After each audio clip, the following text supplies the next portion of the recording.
Welcome to What Are You Sporting About podcast, a podcast about business, employment, sports, and entertainment to help educate, support, and guide you to your next level. Here's your host, attorney Sivonnia DeBarros.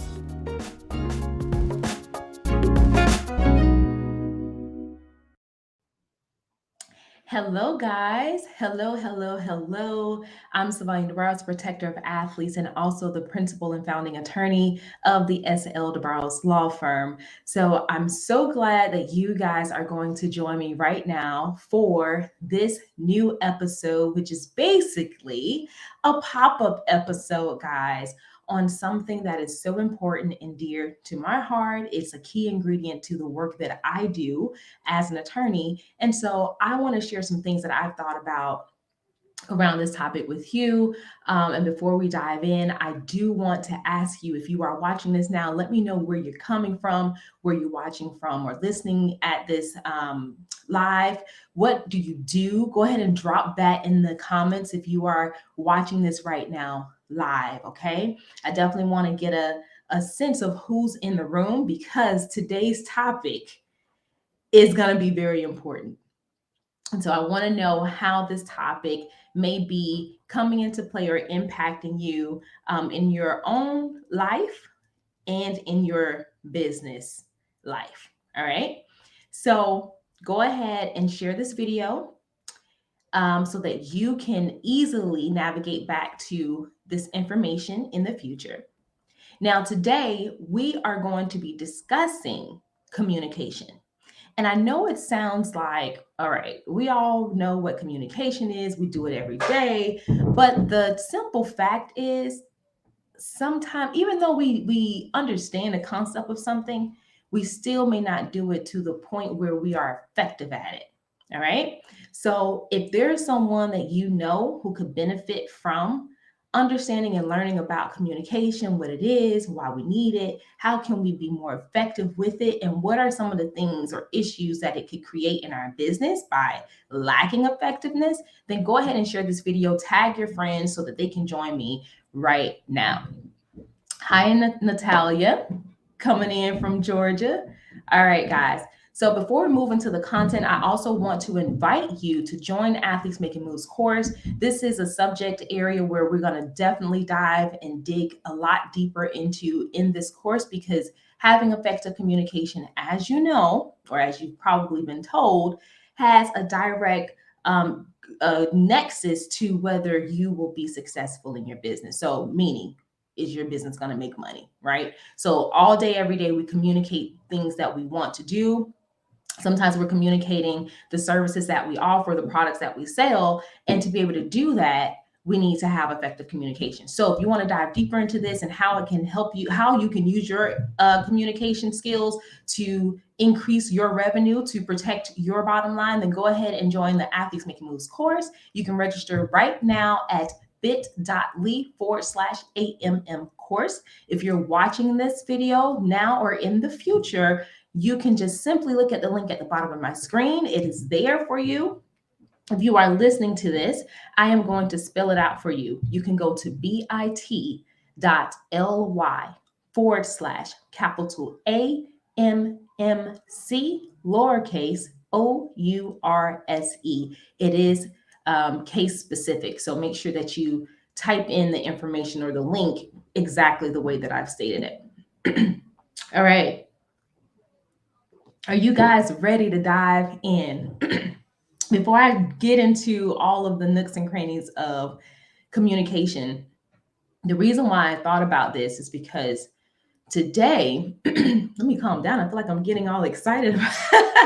But I was sitting at the park with my son and thinking about the last 3 days of his new friend that we met in a different park, Miss Evie.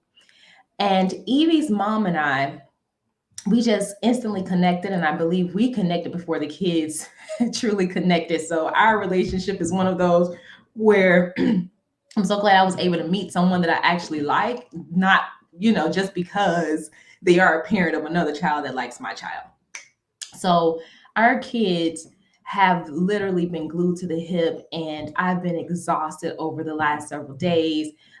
Most of you guys know during this time of me broadcasting now, I'm still in Lisbon, Portugal, which means that I'm 6 hours ahead of Chicago Standard Time. I'm 6 hours ahead, right? So I am up early, I'm going to sleep late, and throughout my day, I'm also engaging with my son to make sure he has what he needs, right? Playtime, also curriculum time. So I'm exhausted.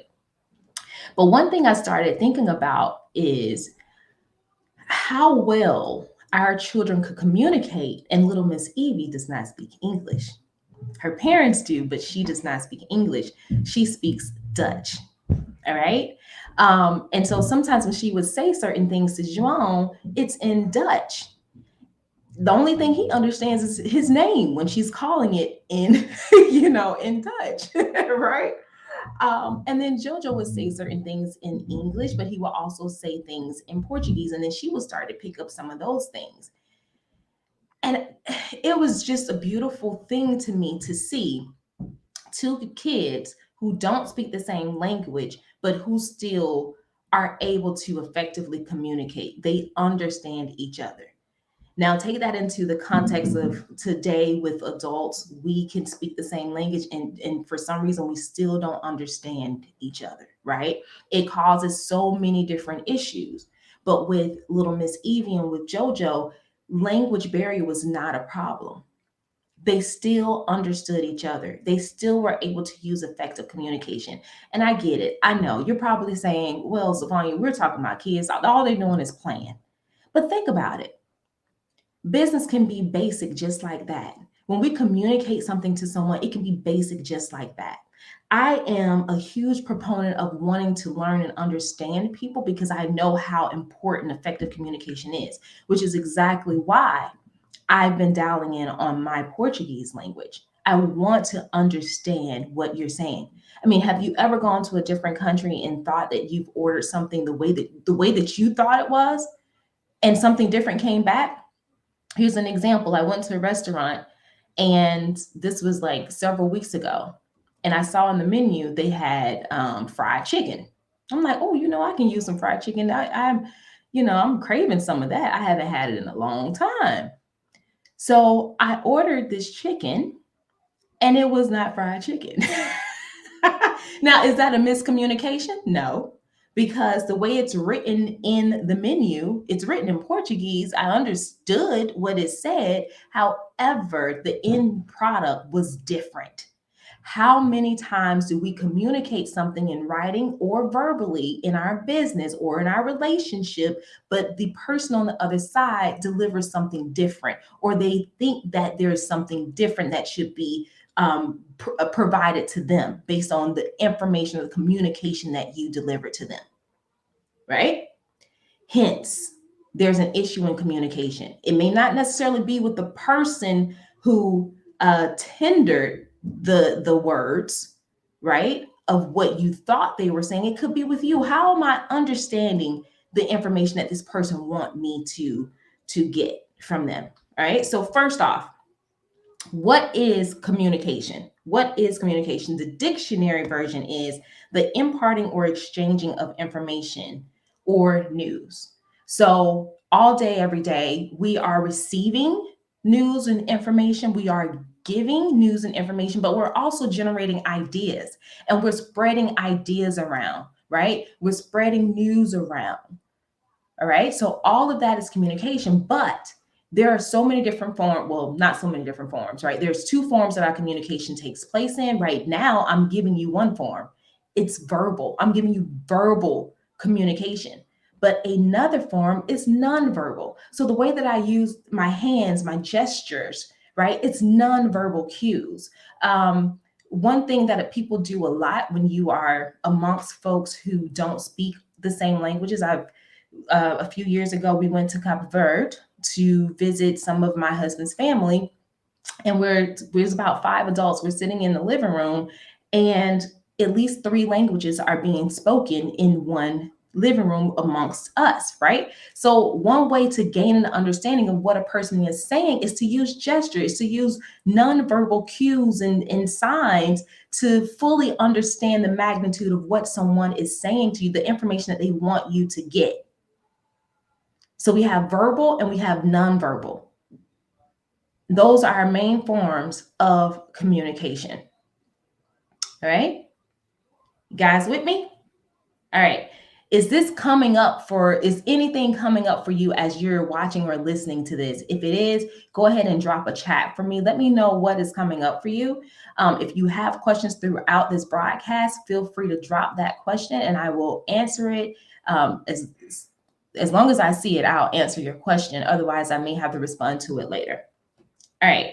So what I wanted to do was find information on how does communication impact us personally? How does it impact us personally? Have you guys ever heard about one of the biggest reasons why relationships, and when I say relationships, I'm talking about marriages, right? Or maybe a significant other. One of the biggest reasons why marriages fail, most people will think about finances, which is true.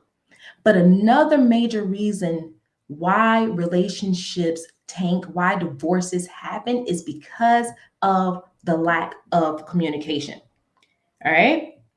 Who knew that? Who knew that? A lack of communication is one of the major reasons. And in fact, there's a study that says 67.5% of marriages fail due to poor communication. Why is that? Right? Why is that? What are some things that are happening between two people that is causing a disruption in their communication? One person is trying to give information and another person is trying to receive information, but for some reason in the middle, there's a blockage. There's nothing getting through. All right. Now, when I looked at research regarding the workplace, now this was interesting. When I looked at some research regarding the workplace, 33% of employees said that a lack of honest communication has a negative impact on their morale. So if you're an employee, you probably can speak to this, but if you are an individual who employ other people, individuals, right? If you are a person who is trying to cultivate an amazing work experience and dynamic in your small business, then you want to be honest with people. You want to create an environment that is conducive for other people to share their information, to share their ideas, to share the issues that they may be struggling with. You want to make sure that your employees feel that they're not just having the wool being thrown over their head, but that you're giving them the real truth of what they need to not only succeed and be productive at their workplace, but give them the tools that they need to also overcome the hurdles that they have. And the way that you can do that is to have open and honest communication. But I will say, as a labor and employment attorney, there are some things that you have to tread lightly on and be careful about, but people can tell when you are BSing with them. As an entrepreneur, right? If you're going out and you're trying to sell something that you have no business selling, or you have no idea, like if you're not a licensed attorney, and even if you are a licensed attorney, if you don't do my kind of work, there's no reason why you should be trying to sell that service to somebody else. You know why? Because people will be able to see through the BS. They'll be able to see that there's no honest communication happening. I don't trust that you can deliver what your mouth is saying that you can deliver. And so there's a breakdown in communication there. When you don't have that honest communication, it can seep into other areas of your life, i.e. your business, your finances, because then you won't be able to actually connect the communication with the end result that you want to have, right? All right. Now check this out, because I thought that this was pretty, this was kind of crazy, but I mean, thinking about large companies. So we're talking about Hey, if I'm a small business owner, I'm an entrepreneur. If I hired someone and I told them, I trained them on a particular process that I wanted them to do, but they didn't understand what I was saying. First off, there's a breakdown in the communication. How did I send it? What was it that I wanted them to do? But let's say a person didn't book a consultation. So I lost money there. But let's say a person did book a consultation, but I wanted my assistant to send a proposal after. Did they put a particular piece of whatever the information was that I needed this person to have in the proposal to further sign a retainer agreement with me? If they didn't, okay, well, from a consultation perspective up to potential further services being rendered, I could lose a lot more money simply because of failure to properly communicate. Right? So there's two issues. There's one, there could be a failure to properly communicate between myself and my employee, but then two, there would be a failure to properly communicate between my employee and the prospective client because something would be missing. So there's multiple ways. And then here we go. We're talking about verbal communication. So how would I have communicated the training to my employee? Is it verbal? Is it nonverbal? Is it a combination of the two? And then how's the proposal to the client communicated? Is that verbal? Is that nonverbal? And if it's nonverbal, if it's in the written format, nonverbal communication, then you definitely have to make sure that the information that will help your prospective client or customer to achieve their goals is clearly written inside of that proposal. Otherwise, they're not going to buy from you. Right? Okay. So check out this next statistic because I thought this study was pretty cool. So $62.4 million a year is lost based on poor communication between employees. Now, this was a study that was done on 400 companies that have at least 100,000 employees each.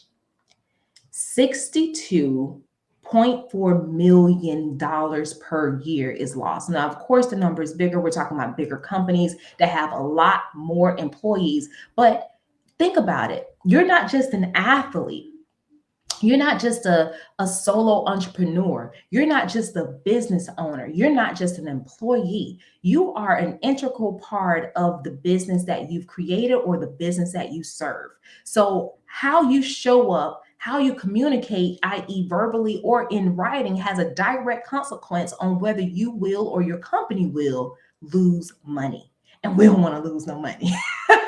Right? So if we're investing our time, our energy, and our own financial resources into our businesses, we don't want to lose money, right? I mean, at the very best, let's at least break even, but we don't want to lose no money. So we got to make sure that we effectively communicate what it is that we need or whatever the services are that we're going to render at the end of the day so that we don't lose money. That means the people that you're bringing on board to be your assistants, your go-to, your independent contractors, we got to tighten up our communication so that we don't lose money. I've been in the boat where I've lost money. All right. Hey, if you're out there, raise your hand. Have you lost money because you've had a lack of effective communication, or there was a breakdown in communication, or there was a miscommunication? The only way you can have a miscommunication is the fact that you didn't have effective communication in the first place. Right? So we're always working at getting better. We're getting better in our businesses. We're getting better with our communication. We're getting better at how we explain our products and services to people. And I'll be the first to say that I have issues, and I have had issues with communication. It has cost me money, right? Which is why I've had to go back to the drawing board, tighten things up. I can honestly tell you how important communication is. And get this, my main job is all about communication. When I'm writing a motion, when I'm writing a complaint, let me just explain to you guys what those things are. So a complaint is called a pleading. A complaint is the first document that a person, or you're an attorney or an individual who wants to represent themselves, is the first initial document that has to be filed with the court to initiate a case. That is a complaint. A complaint can be attacked if it's not properly drafted, meaning if it's not properly written, if it doesn't properly state facts and law that can support your claims, it can be attacked. Most people are going to attack it anyway. I'm that lawyer. If I'm representing the defense, I'm going to attack it anyway.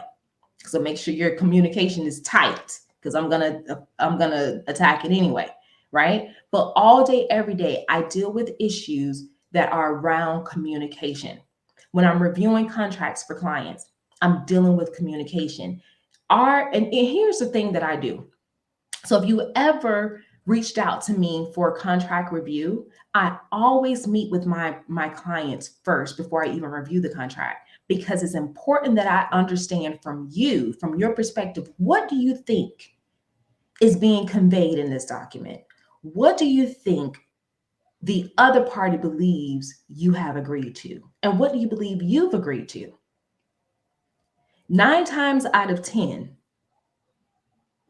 when I go in and I review those contracts, there's something different that's in there, and or there's additional information that the client has not considered, right? And if they don't consider it, if they don't understand it, it can cause issues. Now, at that point, if it does cause issues, is there a miscommunication? By default, no, because contract law says that once you sign that agreement, everything that you've agreed to within the terms of that contract, that is the full agreement. You understood at that time, otherwise you would not have signed. So it's important that we understand the information that we are sending, but also the information that we are receiving on the other end. Because if we don't, it can cost us money. But the good thing is, when we understand proper communication, when we understand how to send it, when we understand or can craft the proper questions to ask around the communication, so we have a full, well-rounded view of what's supposed to take place, it helps us to create and build wealth. And that is the beauty about communication. Right? There's so many good things about communication. I mean, for me to be in a completely different country, speaking a language with people that is not my first language, having the ability to watch my child play with another child who doesn't speak Portuguese or English, but a completely different language, and still understand one another. That is a beautiful thing about communication. All right. So I don't want you to get nervous or scared about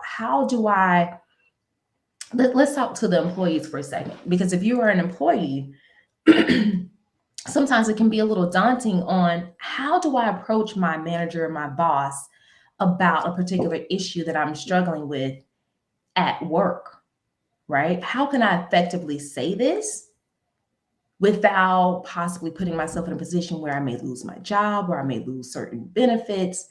How do I properly communicate? And if you are a person who owns their own business, an entrepreneur, how do I lay out the things that the benefits of what I sell to my potential client? If you have a customer who has a dispute or an issue, how do I effectively respond to their issue that they are raising with me? Because here's the thing that you have to keep in mind too. As business owners, as entrepreneurs, there is a built-in IP, intellectual property asset that you have that not most people talk about, and not most people have the good sense to include this into the valuation of their company. It's called goodwill.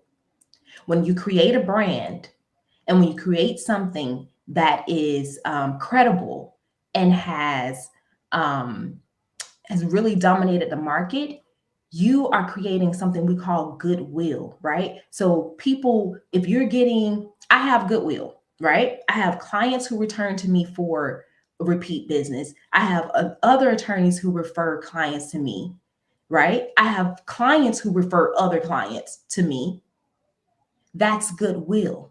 That's goodwill. That's intellectual property. So if your goodwill is ever damaged because someone does something, you can sue someone because of interference with your goodwill. That's intellectual property. So you want to make sure you have effective communication because you yourself don't want to destroy the goodwill that you've created within your business. If you are an athlete and you are dealing with any form of issues on your team, are you the leader? Are you just, a group of the teammates? How do you communicate the issues or the dynamic in your team? Right? There's so many different ways that communication issues can present themselves, but I don't want you to be afraid to take it head on. You have the ability, you have the know-how to approach these issues head on and to create a resolution that will be beneficial to you in your future. So here are 3 ways that can help you to increase effective or build effective communication, no matter where you are in your business.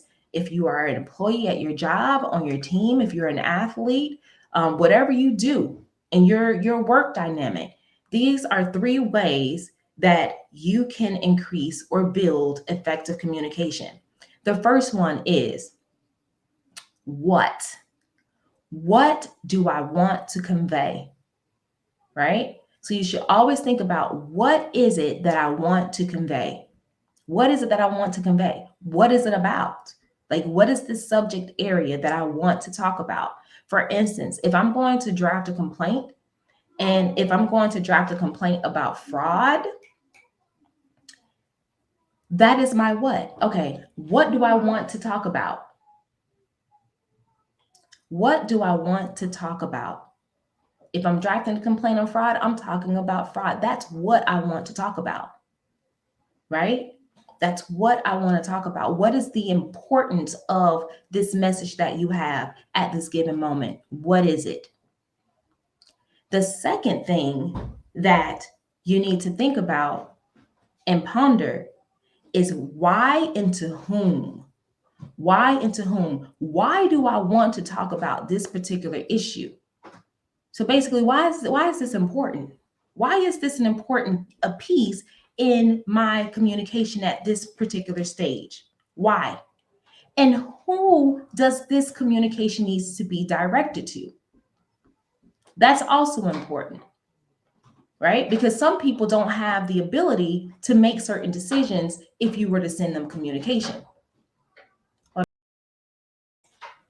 Right? So why and to whom?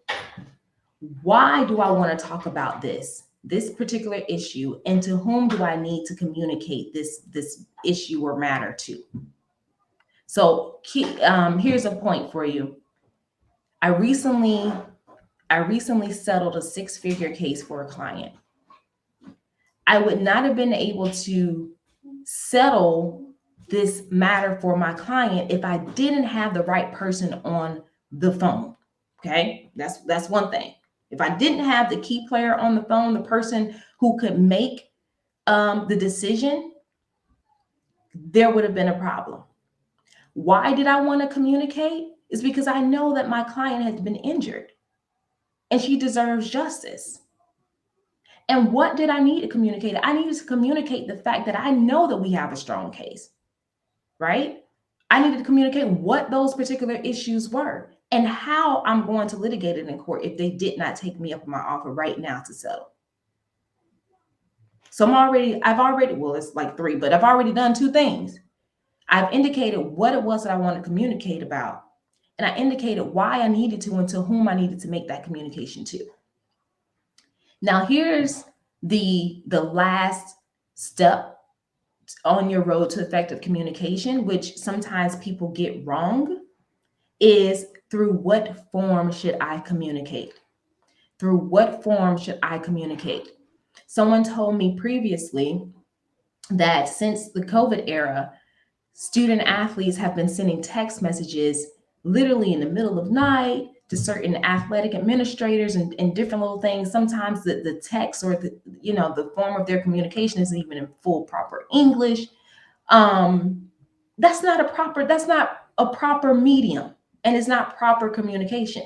So when you think about what it is that you need to talk about, the significance of what you need to communicate, right? Why and to whom you need to send it to, you have to think about the proper medium to send that message through. I don't want to send my client, even if they've done business with me before, it's not proper for me to send them a proposal through a text message. You know why? Phones get lost, services get changed, right? If there's a dispute that happens later, 10 years down the line, 5 years down the line, but the only medium you've had your communication was through text, can you even find a text to prove that you had a written contract? Right? So sometimes the form that you're thinking may be the quickest and the easiest to communicate with the person on the other end may not be the best medium. So you want to give some thought into how should I send this communication? And I do this all the time, right? I can communicate especially since I've been in Portugal. My communication tools aren't as readily available. I can't pick up my phone and call a client. So sometimes I may have to say, okay, how do I want to communicate this issue? Do I want to communicate this through my client portal directly to my client? Is whatever I have to say, is it something that is a little bit more informal so I can take, maybe I can call through Facebook Messenger? Is it something I can communicate through WhatsApp? Should I just get on Skype and call, right? I've used all different forms of medium while I've been here. But I'm never going to send my client a proposal through an informal channel, because I also need to make sure that I'm able to go to a system to pull the information just in case, to jog my own memory. Okay, what deal did I say I was going to give this person? Or what was the scope of the services that I've agreed to deliver to this client? Okay, so 3 ways to increase or build effective communication. 1, what is it that you want to talk about? 2, to whom and why do you want to talk about it? And then 3, what is the best form to provide that communication? And I'm going to give you guys a bonus one. Also think about whether you want to communicate verbally or nonverbal. That's very important. It's very important. Here's a situation about human error. This will be my last point. Here's a situation about human error. Sometimes, especially when we're talking to people who we're comfortable with and who we believe understands us, like all of our thoughts, and we think that they understand the things that we haven't even said yet, and our facial expressions and our eyes, like a cues with our eyes. When we speak something to someone, we may think that we understand the full dynamic of what we've spoken in that moment, only to find out years later that this person, or maybe a few weeks later, that this particular person thought I said X, Y, and Z. But in your mind, the entire time, it's like, no, you knew exactly what I said, because we said X, Y, and Z on the phone, on the call. So you also want to think about, should I communicate verbally or should I do it non-verbally? You want to think about that, because you don't want there to be a lack of effective communication, a mix-up, a miscommunication. So the way that you can avoid, and I won't say avoid because sometimes people will just try to flip it on you, but here's what you can do to definitely make sure you effectively communicate as best as you can, is if you talk to someone verbally about something, follow it up with an email. Hey, thank you so much for taking my call today. Just wanted to reiterate what we talked about on the call. So as we discussed, we're going to do X, Y, and Z. I'll deliver X, Y, and Z to you on X date, and you'll also get back with me on X product on X date. All right, talk to you soon. Thank you. If there are any miscommunications or issues with that, then the person would email and say, hey, I thought we were talking about such and such date, or me delivering X product. You'll immediately know whether you've had a mix-up in communication or failed communication at that point. Okay, so guys, I hope that this has helped you. If it has, please let me know. Drop it down in the comments.